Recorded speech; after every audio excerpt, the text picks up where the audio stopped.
ঢাকাই সিনেমার উঠতি নায়িকা শিরিন শিলা চলচ্চিত্রের পর্দায় তাকে নিয়মিত দেখা না গেলেও বিভিন্ন সময় নেতিবাচক কাণ্ডের সঙ্গে নাম এসেছে এই নায়িকার। সম্প্রতি কয়েকটি ফেসবুক পেজ ও ইউটিউব চ্যানেলে এই নায়িকাকে নিয়ে বিভিন্ন প্রতিবেদন প্রকাশ হয়, যেখানে দাবি করা হয় সরকার পতনের পর যুবলীগের শীর্ষ এক নেতার সঙ্গে গা ঢাকা দিয়েছেন তিনি। পাশাপাশি দাবি করা হয় অভিনয়ের পাশাপাশি অসামাজিক কাজের সঙ্গেও যুক্ত এই অভিনেত্রী। বিষয়গুলো নিয়ে চরমভাবে খেপেছেন শিরিন শিলা নিজেই।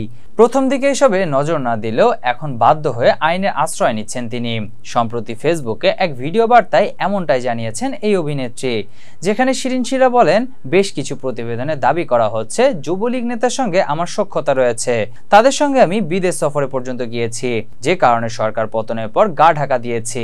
তাদেরকে মিথ্যা প্রমাণ করে এই অভিনেত্রী বলেন, দেখুন আমি তো আমার বাসাতেই রয়েছি, গা ঢাকা দিব কেন? আর একটা কথা, আমি নাকি পর্নোগ্রাফির সঙ্গে জড়িত।